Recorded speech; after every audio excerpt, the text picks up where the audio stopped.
ആദ്യം ചട്ടി അടുപ്പത്ത് വെച്ചിട്ടുണ്ട്. നമുക്ക് തീ കത്തിക്കാം.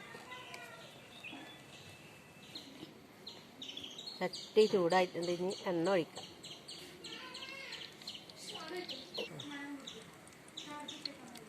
ഇനി സവാള ഇടുക. ഇതൊരു 3 സവാള ഉണ്ട്.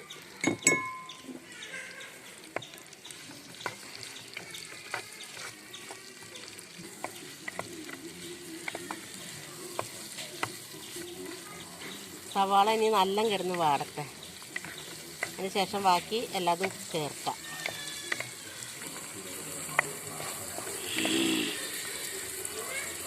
ഇത് കുറച്ച് നേരം അടച്ച് വെക്കാം.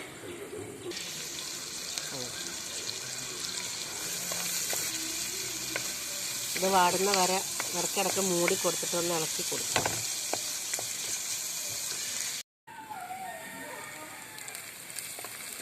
ഇപ്പോൾ ഉള്ളിയൊക്കെ നല്ല വാടിയിട്ടുണ്ട്. നമുക്ക് ഇഞ്ചി, വെളുത്തുള്ളി, പച്ചമുളക്, നല്ല ജീരകം, പെരുംജീരകം ഇതൊക്കെ ഇതിൻ്റെയൊക്കെ മസാല ചേർക്കും.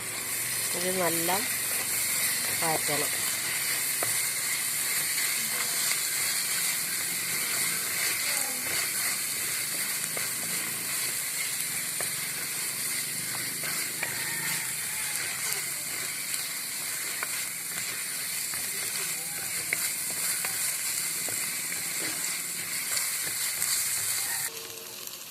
ഇനി തക്കാളി ഇടുന്നുണ്ട്. 3 തക്കാളിയാണത്.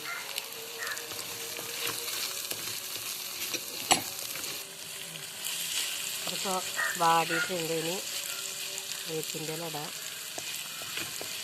നമുക്ക് മസാലപ്പൊടികളൊക്കെ ഇടാം. പിന്നെ ഇതിൽ മസാലപ്പൊടികളൊക്കെ ഇടാം. മല്ലിപ്പൊടി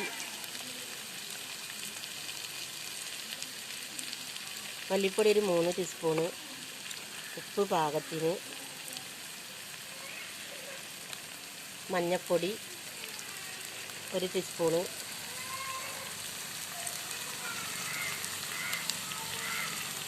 ഇത് നല്ല എരിവുള്ള മുളക് പൊടിയാണ്. അതുകൊണ്ട് കുറച്ചിടുന്നതാണ്. കുറച്ച് ഗരം മസാല 1 ടീസ്പൂണ്.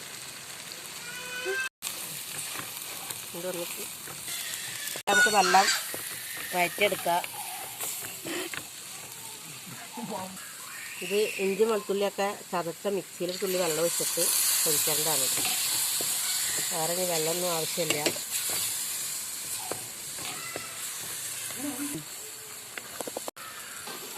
ഇത് കോഴിയുടെ കക്കും കറലൊക്കെയാണ്. അതാണ് നമ്മളിവിടെ ഫ്രൈ പോലെ ഉണ്ടാക്കുന്നത്. ഇതിലേക്ക്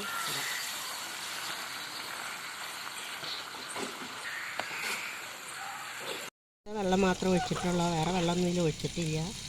ഇതിൽ തന്നെ ഉണ്ടാവും വെള്ളം. അതുകൊണ്ട് വേറെ വെള്ളം ഒഴിക്കേണ്ട കാര്യമില്ല. ഇത് നല്ല ഇളക്കി കൊടുക്കണം.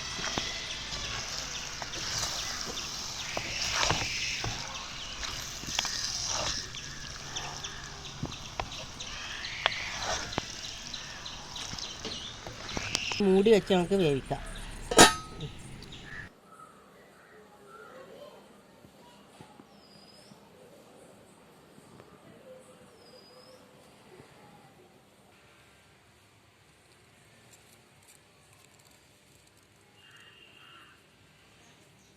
നെയ്ച്ചോറ് അപ്പം അതിലേക്ക് ഒരു കറി പോലെ ഉണ്ടാക്കിയതാണിത്. അതിവിടെ റെഡി ആയിട്ടുണ്ട്. പുട്ട്, ചപ്പാത്തി, പൊറോട്ട ഈ പറഞ്ഞ മാതിരി എല്ലാറ്റിനും ഇത് കഴിക്കാം. സൂപ്പർ തന്നെയാണ്. ടേസ്റ്റ് ഉണ്ടാവും. എല്ലാവരും ഉണ്ടാക്കി നോക്കുക. എന്തായാലും നിങ്ങൾ കമൻറ്റിൽ അറിയിക്കുക.